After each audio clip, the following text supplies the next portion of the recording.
My name is Ryan, and this isn't my story. But it's actually my brother's. He told this to me when he came home from university last Thanksgiving. This story will be told from his perspective. So here it is. For Halloween this year, my roommates and I went to a party at a cabin in the bayous of South Louisiana.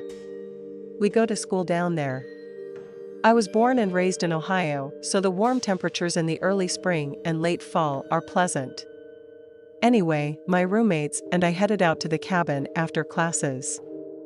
We initially expected less than 20 people to be there. But when we got there, it was packed. The tiny house was filled to the gills with people inside and out.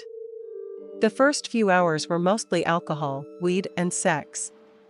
But when things slowed down, that's when it got weird.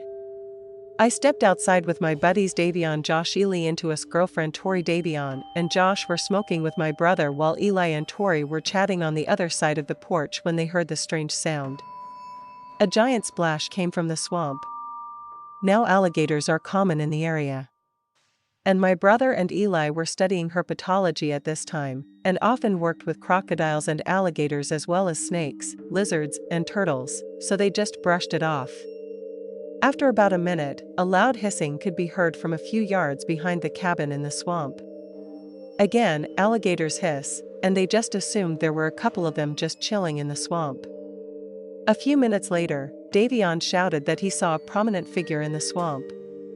Everyone came to look, and sure enough, there was something standing there about 100 yards away in the swamp.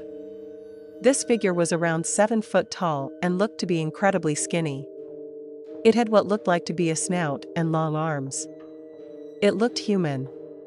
But behind the bill were dead giveaways that this was no person. Josh had a flashlight and flashed the light to the figure. When we saw it, we instantly freaked the hell out. It looked to be a giant lizard standing on its hind legs, had dark green scaly skin, spikes running down the back, and a long tail. Have you ever seen an adult green iguana? This is almost what it looked like, but way more significant and standing on its hind legs. As soon as we spotted the creature, it took nearly a second to clear the area.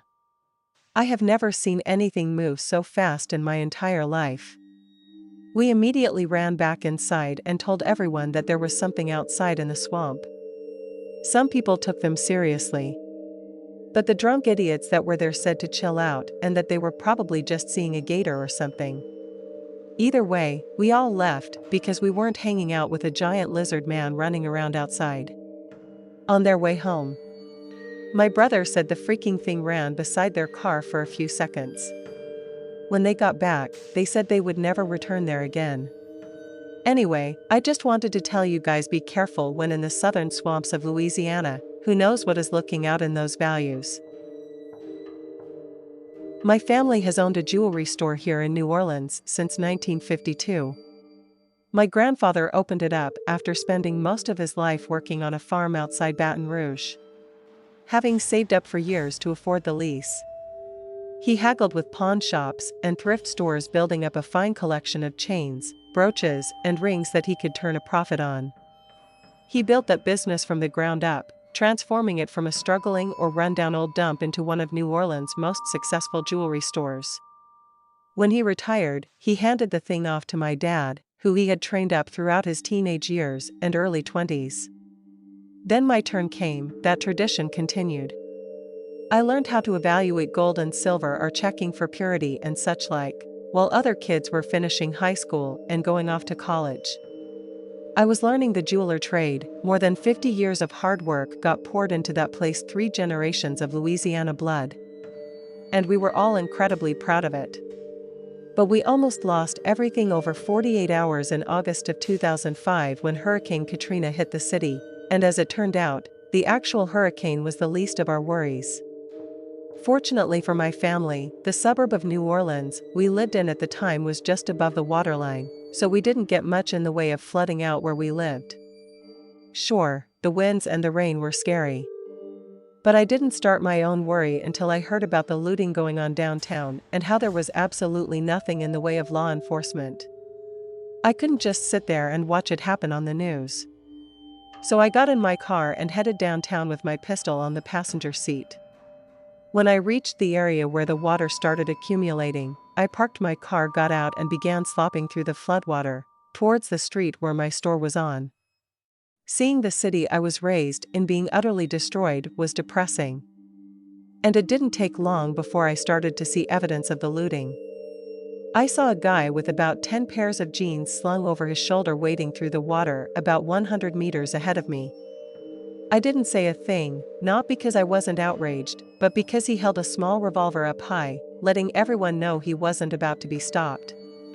I reached my store, and thank God I had not been broken, but the inside was almost totally ruined. I set about collecting every valuable item I could, intending to take it all up to the safe on the second floor, where hopefully it would be safe for many looters. But right as I was in the middle of doing this, I heard a boat engine just outside, along with a bunch of angry-sounding voices. As soon as I turned around, I saw a masked man pointing a rifle at me through the wrought iron gate. I used to lock up my store. He screamed at me to drop the pistol, saying he killed me if I didn't comply. I knew if I did, that would be the end of my store. But he started counting down from 5, like he would pull the trigger when he got to 0. So I did. I dropped my gun into the water and watched as what appeared to be a well-organized team of looters wrenched open the old iron gates with a crowbar and proceeded to break into my store. They were well-armed, well-equipped. All of them had body armor on, to like they had seen the destruction and the chaos and just decided to take full advantage of it all.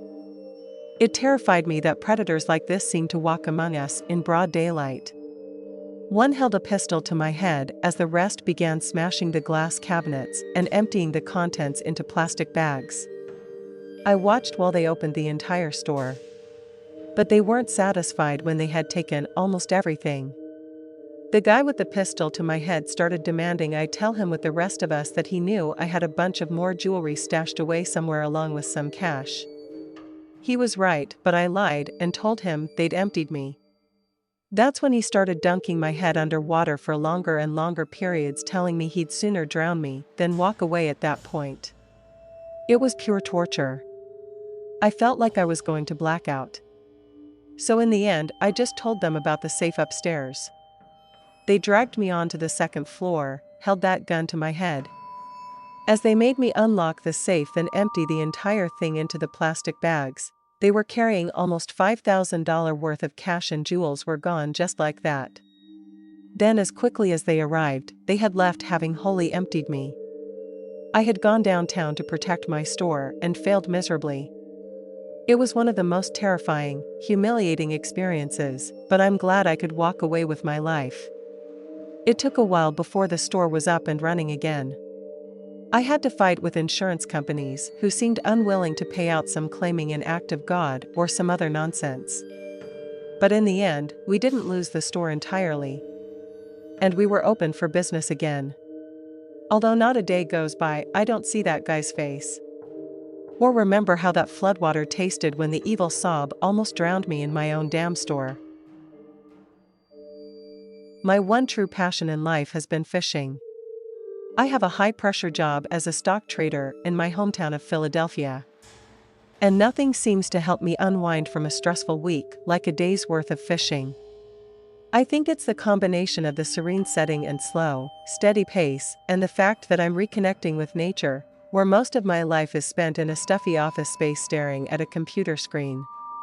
But there's always been one dream fishing trip I've always wanted to go on, but never really had the time to arrange.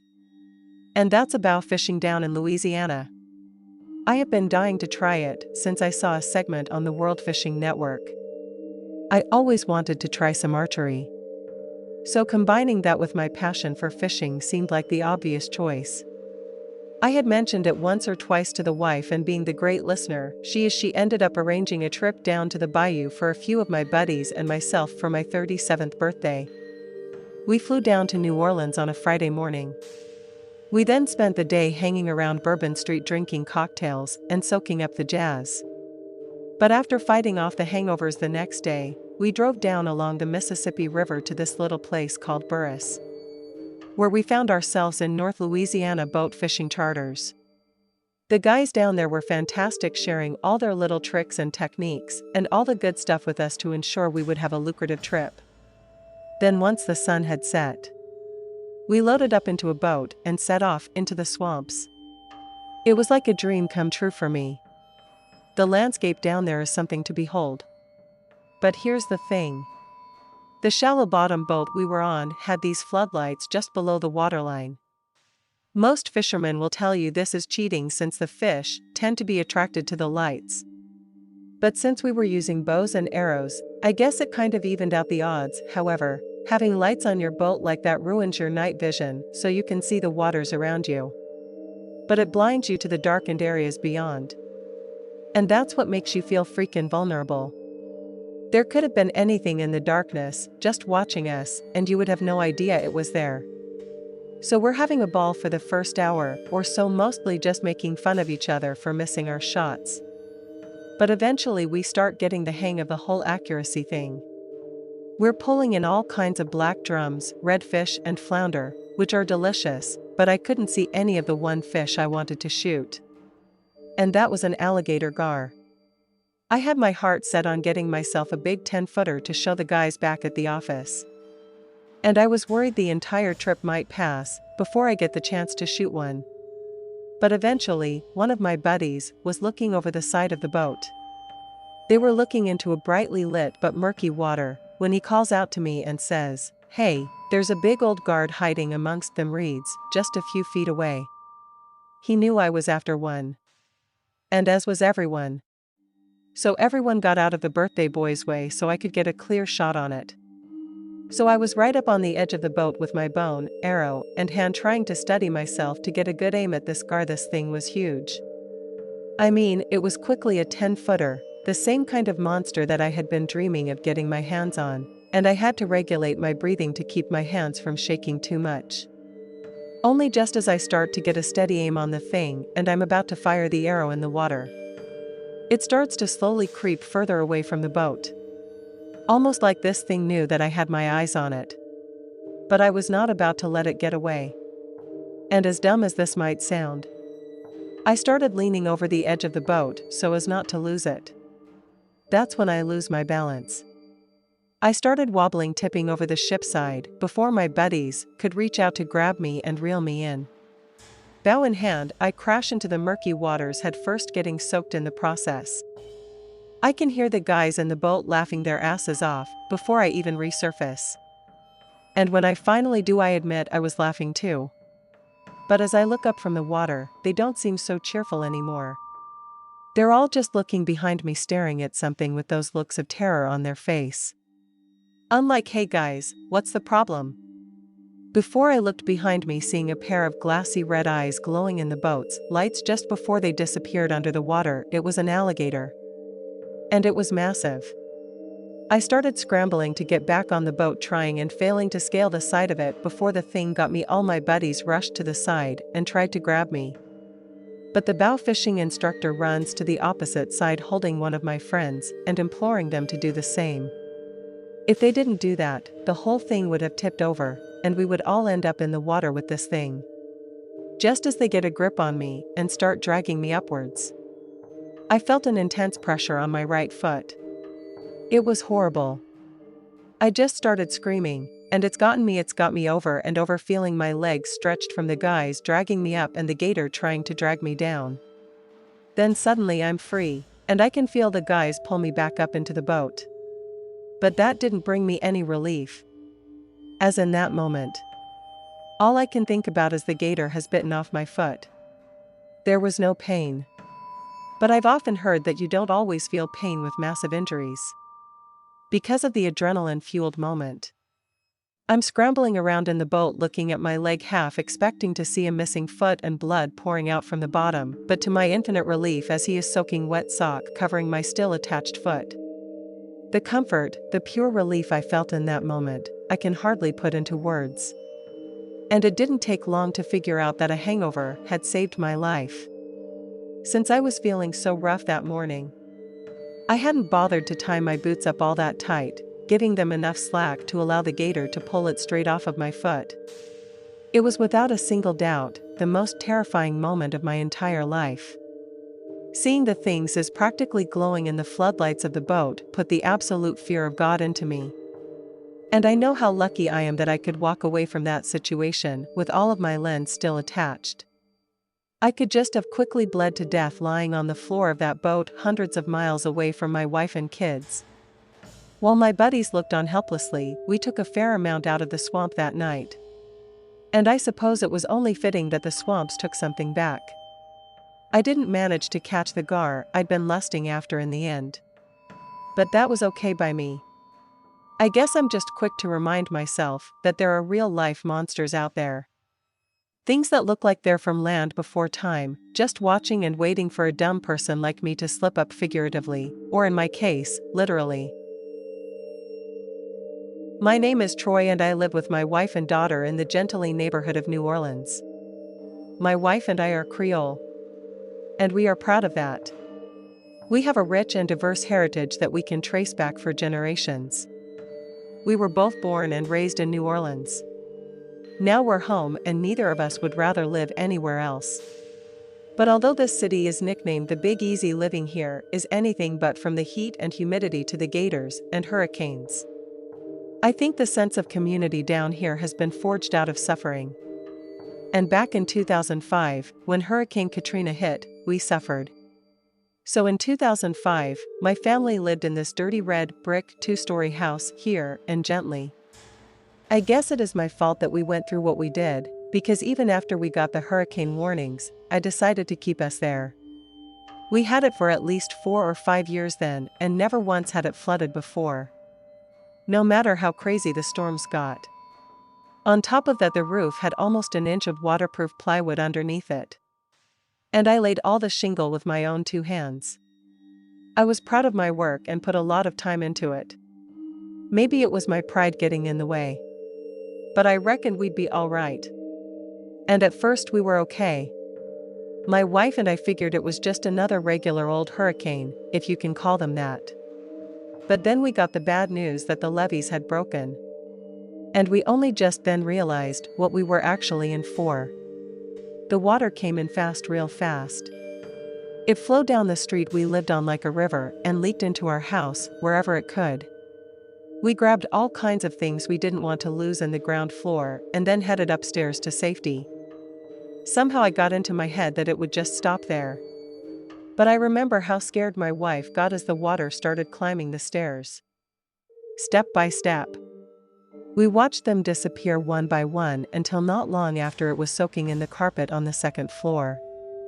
The house had never flooded before, not even once, and then here we are feeling like we had no more than an hour before the place would be underwater entirely.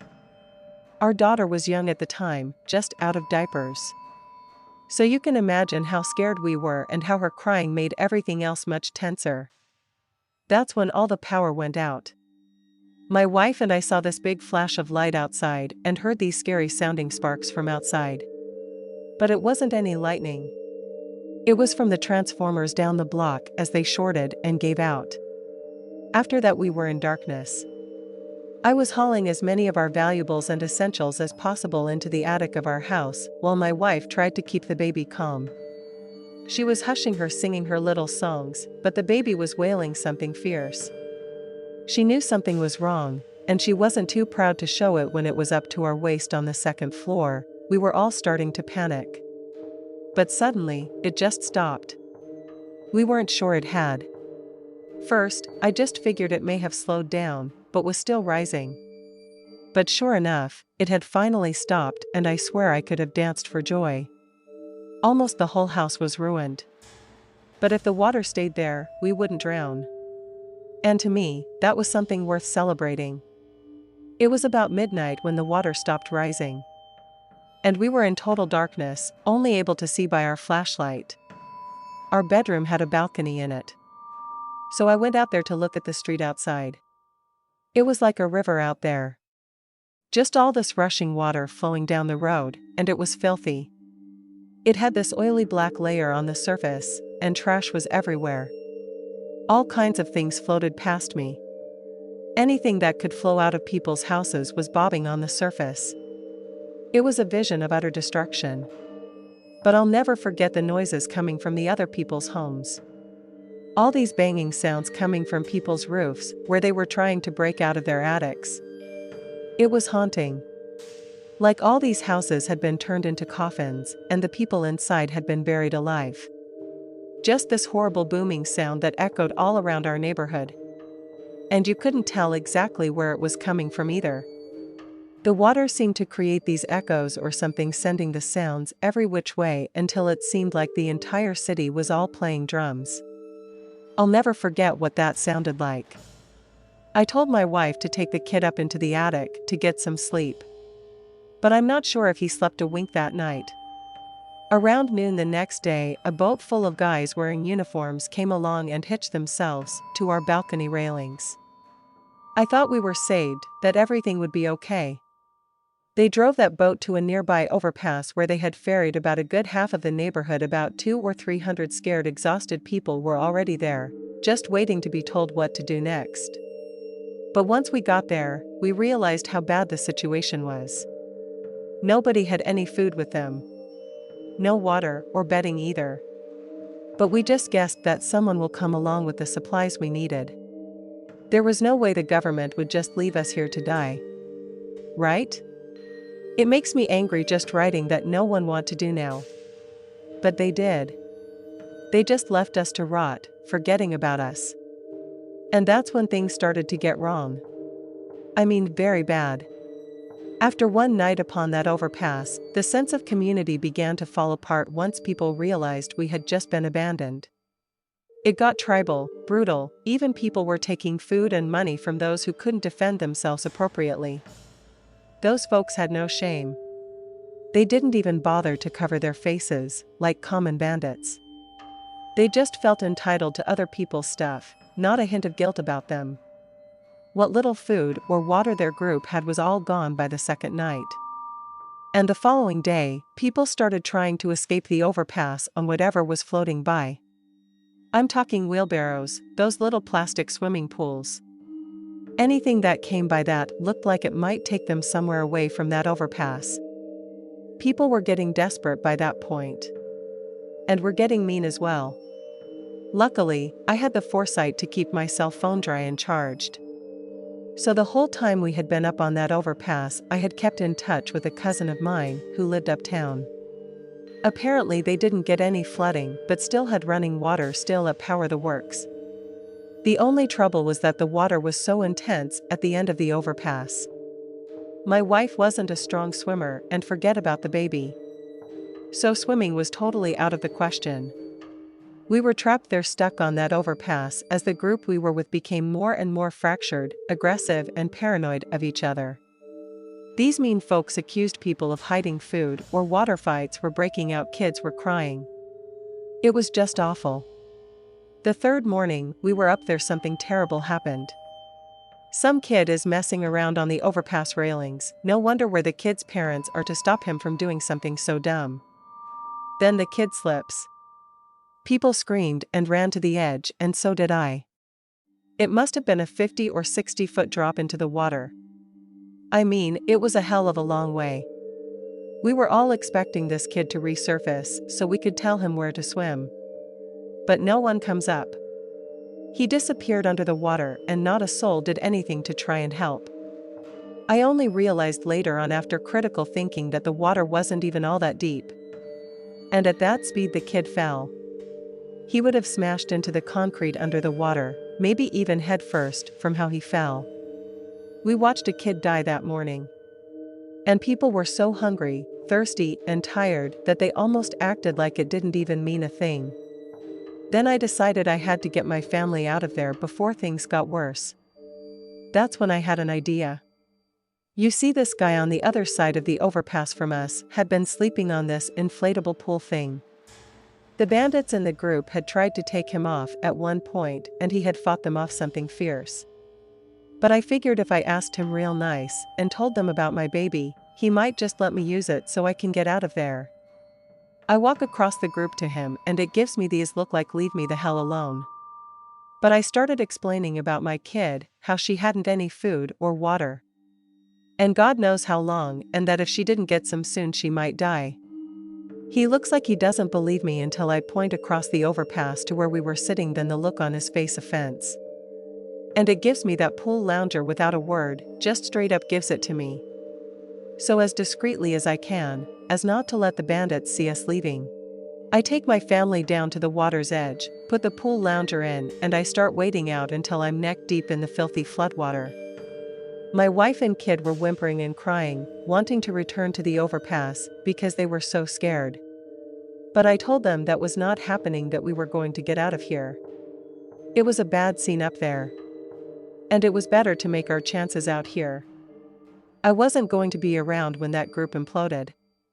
And after about 2 or 3 hours of pushing that pool lounger in the direction of uptown, I'm exhausted and our pace has slowed down a lot. Suddenly, I feel the lounger snagged on something in the water. Now you must appreciate that because it was so dirty and oily. Neither my wife nor I could see what it was.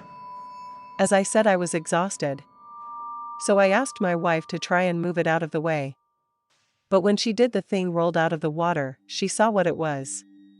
There was a dead guy. This old dude who probably couldn't swim so well and looked horrifying. His eyes were all milky white. His mouth was wide open and full of water. His face was swollen and purple. He looks like a straight-up monster. And my wife and kid, they start hollering up a storm on the lounger, begging me to get us out of there.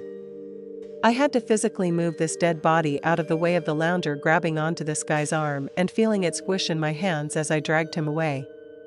The smell of the body was horrific. And I was gagging and retching while my wife was hysterical on the lounger. I had to yell for her to stay calm, screaming at her to get her head straight. I never shouted at my wife. But I was terrified. She'd have a panic attack or something and fall off the lounge with our baby in her arms. But she does, for the sake of our baby. She starts breathing right. And about an hour or so later, the water begins shrinking a little. And we finally make it to my cousin's place. We stayed there for about a week, living off my cousin's generosity until we could finally get evacuated to a FEMA camp in North Carolina.